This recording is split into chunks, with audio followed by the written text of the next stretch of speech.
که ستاسو یاد وي نو ما تاسو ته د هجرت رسول الله صلی الله علیه وسلم خبره شروع کړې وه چې د الله پیغمبر صلی الله علیه وسلم هجرت وکړو.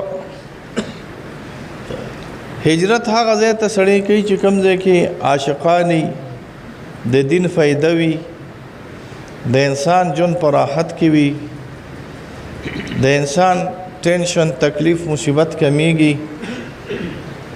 او دریو څلورو څیزونو له خلق هجرت کوي، یا کله ناکله امن لکوي،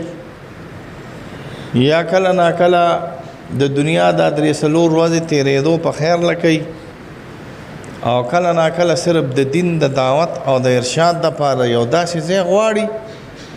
چې هغې کې د الله د دین خبره په کاملې طریقې سره خلق ومني او د کاملې طریقې سره خلق جذب کی. دا هجرتونه د دې لپاره اکثر کیږي. هجرت په دوه قسمه، کله ناکله به په زور د باندې هجرت کی او کله ناکله به په خپله طبع باندې کی. کله ناکله هجرت په زور باندې، د انبیاو اکثر هجرتونه دا په زور دي. په زور د مراد دې ته ویل کېږي چې علاقې والا خلق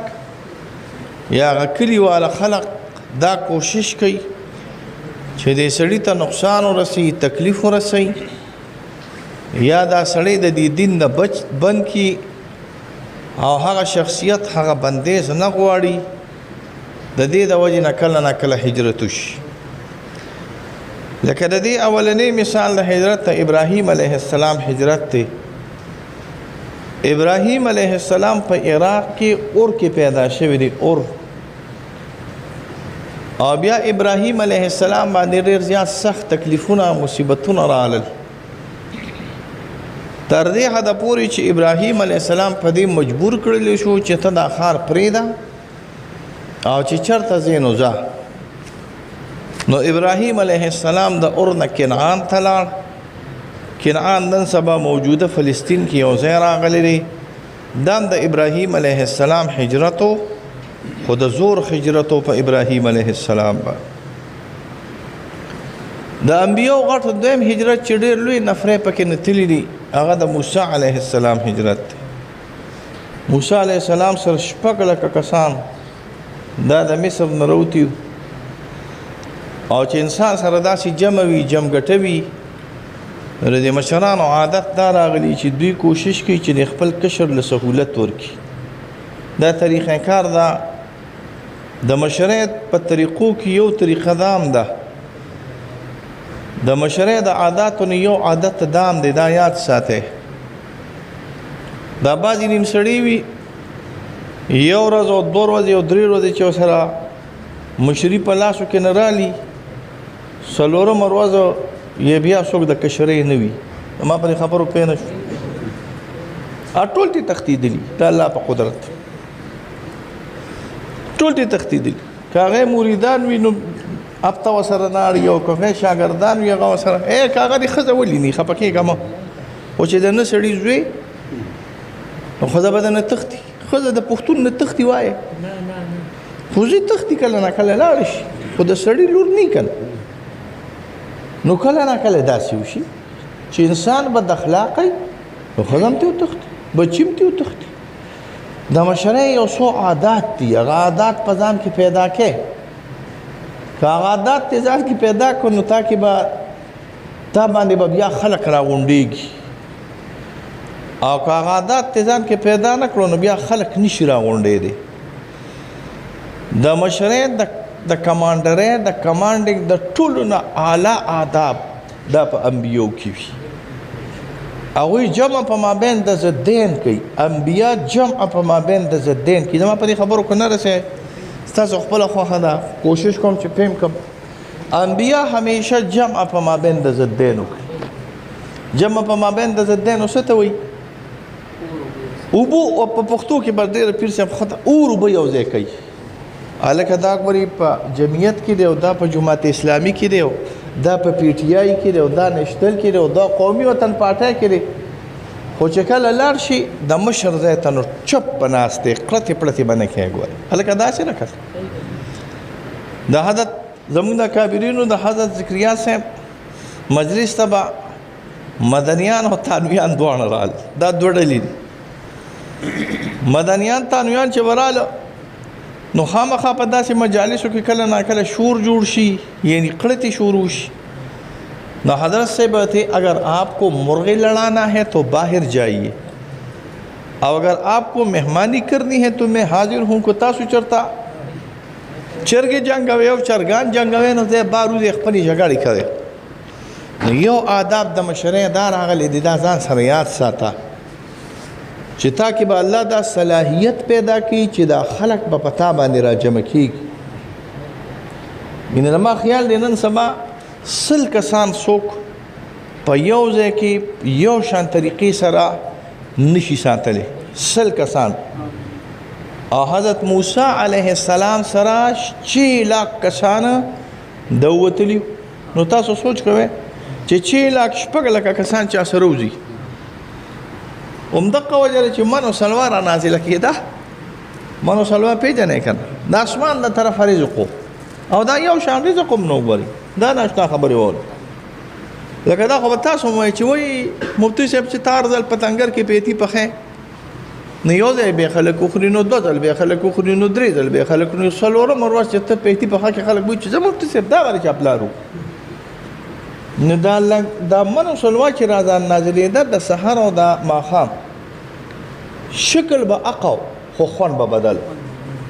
شکل به اقو خوند به بدل.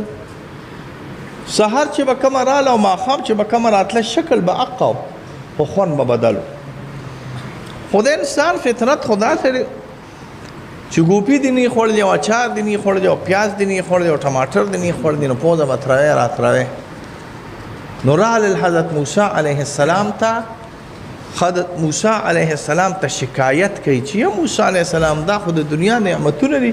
خو بیا هجرت وشو، خو الله تعالی په هغه هجرت کې خیر موسی علیه السلام ته واچو. کله نا کله داسې چې خلکو څوک مجبور کړي نه وي، خو دا سړی په خپله باندې د علاقه پرېږدي. کله الله په دې باندې راضي شي او کله الله دې سړي ته وایي چې نه همدقه هلته اوسه. د دې مثال د یونس علیه السلام د هجرت. یونس علیه السلام قوم په دې نو مجبوره کړ چې ته زموږ د علاقې نه لاړ شه. قوم نو مجبوره کړې، دا خبره یاد ساته. یونس علیه السلام قوم مجبوره کړې نو چې ته زموږ د علاقې نه ځه. خو یونس علیه السلام وایي چې دې کې څه خیر نشته. نو همدقه ودرې چې یونس علیه السلام کله وځي نو الله تعالی یونس علیه السلام لا داسې لږه زور نه ورکوي. ولې وته تکلیف ته توچي وته د خلکو د خیر د خلکو د هدایت ته د خلکو د شفقت نه ولې تلاړي. نو یونس علیه السلام نه چې کله الله زور ورکوي نو بیا واقعیات پیښیږي او یونس علیه السلام 76 ورځې په جیل کې الله تعالی اچي. جیل کم ځای کې راغلی دی وایه که نه د کب خېټه راکړه چې څوک وایي 76 ورځې دي او څوک وایي 40 ورځې دي او څوک وایي 12 ورځې دي او څوک وایي 4 میاشتې دي. یاره یو ورځ دی ولې نه یو ورځ د کب په خېټه کې یو ورځ تېرولی شي، یو ورځ چېرته تېرو پیسې وخت کې څه کې ها. نو چې د کب په خېټه کې پیر صاحب مبارکه یو ورځ تېره کړي نو چې څوک د کوټه کې واچوي نو وخت تېرولی شي نه شي کولی. نو چې په کب په خېټه کې تر ورځې تېری نو کله نا کله هجرت وي، خو هجرت داسې راغلي چې الله دې د دې کس په هجرت باندې خفه کېږي نو حضور وله ورکړي. کله نا کله هجرت داسې هجرت راشي چې هغې کې خیر وي، برکت وي، د الله په امر باندې وي، د الله په حکم باندې وي، د عاشقانو په طلب باندې د غزې طریقې کار علاقه داسې جوړه راغلی وي چې هغې کې ستا کار چلیږي. تاسو ته پته ده د مومن د جنسې نیم مومندان نه چې په سلو کې به 20 د مومن د جنسې خلک په مومن د جنسې کې ني یعنی زه تاسو ولټه د مومن د جنسې د قوم خلق د وطن خلق دا به نیم په خپل علاقه کې نه دا به ټول راکوزیږي نو چې راکوشي نو یا به په پېښور کې وي یا به په چارسده کې وي یا به په پنجاب کې وي سعودي عرب ته ډېر کم یا به په پنجاب کې وي چې موساخیل سړی وي د هغې سکاره خرڅوي تا ته پته او نور چې کوم وي خپل کاروبار کوي ولې نعمتونه په هغه علاقه کې د کاروبار موقع کمی دي دلته د کاروبار موقع زیاتې دي الله هم دا وعده کړې ده په هجرت باندې چې هجرت سره الله تعالی رزق زیاتوي دا ځان سره یاد ساتي نو خیر د هجرت وشو حضور صلی الله علیه وسلم هجرت کې هجرت له به ملګري ښه ګورې شل ځله مې درته ویلي عمرې ته چې ځیم نو ملګري به ښه ګوري شبیر بابا اجتماع له چې ځې د چنابنګر نو هم به ملګري ښه ګوري شبیر بابا د تبلیغیانو اجتماع له چې ځې نو هم به ګورې ځان سره هغه تبلیغي به وځي چې ډوډۍ کومه خوري ګوري ښه او چې د پیرانو چیله کې کینی پیر صاحب نو ځان سره داسې ملګري په اعتکاف کې پرېږدي چې هغه ګوري شرمول او پرزول نه کوي ګوري او چې جلسې لم دي پیر صاحب که نه نو ځان سره به ملګري د سړیتوب ملګري ګوري دا سفر ته سفر څه کوي څه ته ولې ویل کېږي سفر ته سفر ځکه ویل کېږي چې د انسان اخلاق ښکاره کړي سفر د انسان اخلاق ښکاره کوي ځکه سفر کې کله ناکله په انسان اوږه راشي کله ناکله په انسان تنده راشي کله ناکله په انسان غصه راشي نو دا سفر د انسان اخلاق ښکاره کړي نو ته به ځان له ملګري ګورې نو سفر چې ما تاسو ته وی حضرت عمر صاحب راغی رسول الله صلی الله علیه وسلم ته وی زه سره ملګرتیا کوم نو چې وی زه سره ملګرتیا کوم رسول الله صلی الله علیه وسلم ته وی یره مشوره به وکړو سنو شاویم او د ملګرتیا لپاره څوک مقرر کوي کنه ابوبکر صاحب کنه نو فرق پکې وکړو حضرت عمر صاحب کې او ابوبکر صاحب کې فرق وکړو کنه د ځمکې د اسمان فرق و حضرت عمر صاحب کې جلال او حضرت ابوبکر صاحب کې جمال بیا یاد ساته دا سفر مشر نی په سفر کې چې نو یو خدای چې دوه کسان درې کسان څلور بده لري سفر ځان لنی ټیک خو سفر ښه سفر څه ته ویل کېږي دا نه چې تاسو د مونډې نه را روانېږئ وایي چې وایي مفتي صاحب خو ویلي دي چې سفر به درې کسان کې دا سره درې کسان راولي نه سفر شرعي سفر شرعي سفر هغې ته ویل کېږي چې د 48 میل یا د 78 میل نه زیاتېږي هر هغه سفر چې هغه 48 میل وي یا هر هغه سفر چې هغه 78 کیلومیټر وي په دې 48 میل 78 کیلومیټر کې به ته ځان دپاره ملګري ګوري او حدیث کې د جواز سفر نه منې شوی ده دا یو د دوه کسانو سفر هم د الله پیغمبر صلی الله علیه وسلم نه خوښ کړی حضور صلی الله علیه وسلم فرمایي ځان له خامخا درې ملګري وګورئ که درې نه د خیر دی بیا دوه ملګري وګورئ خو لرې سفر به ځان نه کوئ بیا چې لرې سفر ځان نه کوې نو د سفر دپاره به ښه اخلاق والا ګورئ او دې کې به یو امیر جوړی او بیا به د امیر خبره منې یو ډېر لوی بزرګ تېر شوی دی موږ ته مولانا حسین احمد مدني وي حسین احمد مدني رحم الله د خپلو طالبانو سره روانو په سفر باندې ته نو طالبانو نه تپوس کړي چې سفر کې به تاسو امیران یو کو زه به امیر یم نو چې پیر صاحب ته ما سره ځې او دا استاد جي دا خو خیر دی مشر دی یا را سره دا سید زی یا را سره عبید الله جو زه راته یم چې هلکه سفر کې به زه امیر یم او که تاسو به امیر یې نو تاسو به ما ته وایئ چې ته امیر یې که طالبان ورته وایي ته به امیر یې صاحب وایي ښه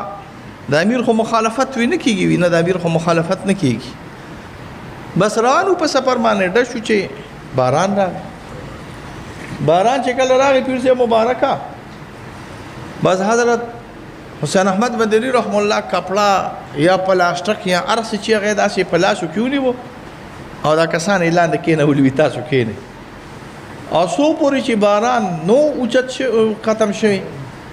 دا دغه داسې نیولي او دا پردې داسې نیولي نو خلک به ورله ورته چې صاحب راکړه موږ له راکړه وایي نه زه امیر یم او تاسو به د امیر حکم منئ زه څه یم امیر یم تاسو به د امیر حکم منئ نو سفر کې چې امیر ځان له مقرره نو شفیق په مقرره شفیق په معنا دا زړه سوان دي سره په پښتو کې ترجمه سره راغلی زړه سوان دی چې تا باندې زړه خوږېږي ستا په خیر باندې خوشحالېږي او ستا په شر باندې خفه کېږي دقه شان یو ملګری د الله پیغمبر صلی الله علیه وسلم ځان له واغسته چې هغې ته ابوبکر صاحب روان شو غار ثور ته ورسېدل. غار ثور ډېر زیات اوچت دی، د غار حرا نه ډېر اوچت دی. غار حرا ته خو تلل کېږي خو غار ثور ته تلل ډېر په مشکلاتو سره کېږي، ډېر اوچت. اکثر چې دا داسې بوډاګان غوندې خلک یې زمونږ خلک خو بس اوس خلک خوش وو زمونږ د وړاندې ستاسو د وړاندې د عمرې زمونږ په وړاندې شروع شوی لکه سپین ږیرو مخکې خلک شو کومرو له تله داسې 20 کاله مخکې 15 کاله نه که نه خو د عمرې مخکې هم لګېدې خو چا نه کولې. او تاسو ته پته ده حج له به خلک څه وخت تلو چې د املا به یې داسې کونټي شوه که نه او چې د دنیا بل کار به یې نه شو کولی نو بچو به وی حج لیولېږي. یا لکه د مسلمان بیا حج د ځوانۍ کار راغلی دی. خفه کېږې ما نه مو خو زمونږ دا ټول زاړه اجیاد نه دي. خفه رانه څوک نه شي ګورای سره چې بیا را سره جګړه وکړي. زمونږ دا څه زاړه اجیاد چې تللي دي پخوا دوی حجونه نه دي کړی. ته به وایې ولې نه دي کړی؟ دا د ګرځېدو نو غریبانه په دغه کې به ناست وو په هوټل کې یا په خیمه کې به ناست وو خلک به لاړه شیطانان به یې مویشتل. دلته غټ یو ملا صاحب و سپین ږیری بیا راغی بیا ورته خلک وایي څه چلوي یاره خو بس په دغه کې به ناست وو خیمه کې به ناست وو خلک به تله راته موږ به دغه چیونه څکلو نه چیونه مې نه زمونږ د علاقو دا زاړه اجیان صاحبان دي دا په احکامو نه دي پېښ شوي. دا نن پیدل هم نه وله د زړه زور یې نو راغلی.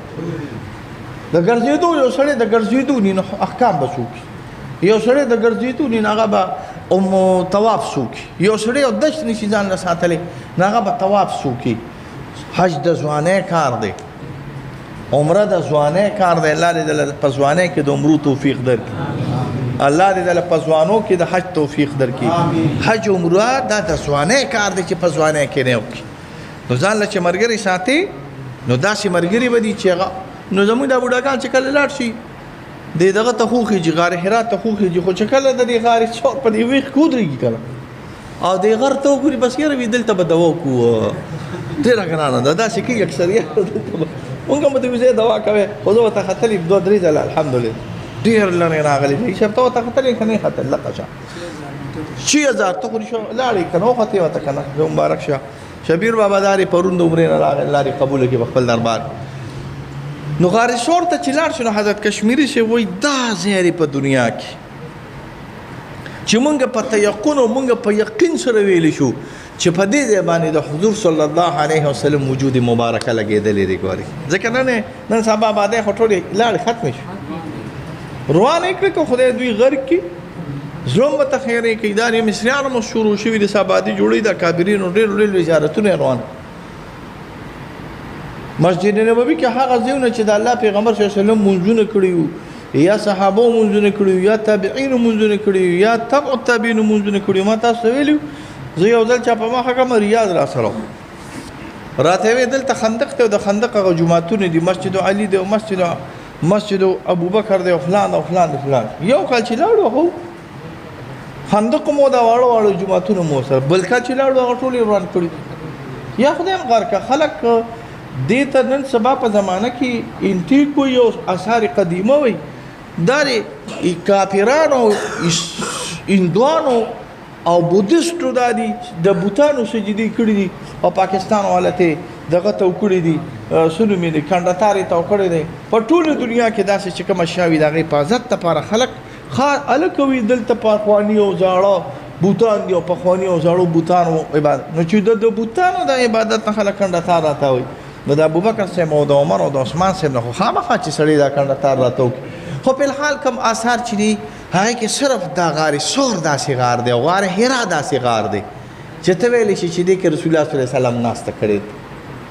چې ته ویلی شي چې دې کې رسول الله صلی الله علیه وسلم وجود مبارکه لګېدلی دی. حضرت کشمیری صاحب وایي چې کله غار حرا او غار ثور ته ورسېدم نه دا کمیس مې لر دا کمیس چې مې کله لر کړو دا ځان مې په دې غار کې په دې غار ثور کې داسې وخره وخ دې د پورې ځان مګلې دې د پورې ځان دا جایز دی ښا دا شرک نه دی شرک ته او شرک ته او شرک ته او شرک ته کور دې روان شه ځان دې له خوځو خر جوړ کړی دی خوځو خر پیژنه خویزو خر دی ته وایي د مسلمان زامنو خویزو ته چې لاړ شي اوبه موبه نشته د اشنغر خر یې بوته خویزو ته هغه خو د شنې ګیا عادت راغلی و هغه چېرته بوس خوړ هغوی ورته بوس دین کړ دا مې راته ویلي بوس یې چې کله ورته دین کړه بس یو ورځ یې بوس وخوړو دویم ورځ یې بوس وخوړو درېیم ورځ یې بوس وخوړو څلورم ورځ یې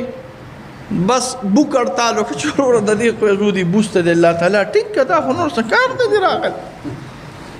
چې کله یې بوسونه واکاوټ کړو او بوک اړتال یې وکړو نو بس الله دې د مومندو د ملکانو او د عثمان خیلو د ملکانو عقلونه تاسو له درکړي څه مې راته وي عقلونه مې راته وي ښه عمل یې نه یادوم الله دې د مومندو د ملکانو او د عثمان خیلو د ملکانو عقلونه تاسو له درکړي هوښیار خلک دي دا یاد ساتي هوښیار دي ډېر ملکان مشران د مومندو ملکان او مشران د عثمان خیلو د هر قوم به دا پردو به وي د شینوارو به خدا پکې لګړي روتي دي یو ملک ولا راغی خدای هم غر کړه دا خدا شنغر خر دی دا خو بغیر د شنه ګیا نه څه نخوري نو یې څه چلو کړو وایي شنې چشمې ورته واچوې په خپله به یې خوراک شروع کړي نو شنې چشمې چې کله ورته واچولې بس خر وې دا شنغر شنه ګیات نو دا بعد د خدای په قهر اخته سړی نه د ده په دې یو چشمه کې په دې شرک لګېدلی وي او په دې یو چشمه کې بدعت لګېدلی وي چې دا سترګه داسې بنده کړي لکه دا خو ټول راته مشرکان ناست دي لکه دا خو ټول خدای یې کور روان کا ته هغه چشمه د شرک اچولې ده او دا یو چې داسې کولو کړي دا بله بنده کړي لکه وي دا خو راته ټول بدعتیان ناست دي نو بل کار یې بیا نه ښه بدعتیان او مشرکان بدعتیان او هغه په خپله باندې لوی بدعتي او په خپله باندې لوی منافق راغلي وي ښه خبره مې نه څه نه شروع کړه دا بدعت نه دی د بخاري روایات دي صحابه به د حضور صلی الله علیه وسلم د چهاردام اوبه راواغستې حضور صلی الله علیه وسلم چې به کله چهاردام کو نو د چهاردام د اوبه به یې راواغستې داسې لاس پې ورته نیولې او هغه د چهاردام اوبه به یې په ځان باندې داسې راخ کړي او چې چاته به ونه رسېد نو هغه لوندوالې به یې راواغست هغه به یې داسې راکاږ بخاري نقل کړي دي امام بخاري رحم الله چې کله به حضور صلی الله علیه وسلم لاړې مبارکې توکلې د لاړو مبارکو د توکلو په وخت کې به خلک راولګ صحابه به راولګي د لاس به دې لاړو ته ونیوله د خولې دې لاړو ته یا د سینې مبارکې دې لاړو ته چې تاسو ته خراش کې وای دې ته به د لاړې د لاس مبارک داسې ونیول او هغه لاړې به په ځان باندې راخ کړي چې دا د برکت او د خیر یو ذریعه راغلی ده دا تبرکات ته محمد رسول الله صلی الله علیه وسلم نو بیا تاسو سوچو کې چې د کائنات د بادشاه د محمد رسول الله صلی الله علیه وسلم د وجود مبارکه سره څه شی لګېدلي او هغه ستا د دې وجود سره هم ولګي نو ته سوچ کوه دا څونه عظیم الشان لوی نعمت نه ګټې خو مقه شانتې دي که نه هغه خو بدلې شوي نه دي او مقه شان دي ښه کومو کې چې د الله پیغمبر صلی الله علیه وسلم ناسته کړې ده او کومو کې د الله پیغمبر صلی الله علیه وسلم 3 شپې تېرې کړې دي او کومو کې د الله پیغمبر صلی الله علیه وسلم 3 شپې او 3 ورځې مسلسل په دغه ځای کې تېر کړي دي نو دقه چې ستا د وجود سره ولګېدې دا زمونږ د عاشقانو دپاره او د امت دپاره ډېره د خیر برکت خبره ده نو 3 شپې او 3 ورځې رسول الله صلی الله علیه وسلم د غارې سور په دغه وړه غوندې کمرګۍ غوندې یا وړه غوندې غر غوندې یا ډغله غوندې راغلې وه 3 ورځې او 3 شپې رسول الله صلی الله علیه وسلم هلته وکړې یا الله تعالی رحم وکړي کرم وکړي مغفرت هم نصیب کی تکلیف مصیبت هم پامان کې او ساتي د دوه جهانو خیر او برکات راکړي یا الله تعالی بیماران دي بیمارانو له صحت کامل عاجل ورکړي یا الله چې څوک قرضدار دي د قرض نه اخلاص کړي یا الله تعالی چې څوک کم کورونو کې نه اتفاقې دي نه اتفاقې ختم کړي یا الله تعالی کم کورونو کې جنگونه دي شرونه دي فسادات ختم کړي یا رب کریم د فلسطین د مسلمانانو امداد وکړي یا رب کریم د فلسطین د مسلمانانو تمل شي یا الله يهوديان تباہ برباد کړي یا الله تعالی فرانس وسره د جرمني او سره د امریکا او سره د اسرائیل یا الله تعالی مسلمانانو ته ذلیل او شرمنده ښکار کړي او فتح یا الله تعالی مسلمانانو لور کړي وصلی الله علی خیر خلقه محمد و آله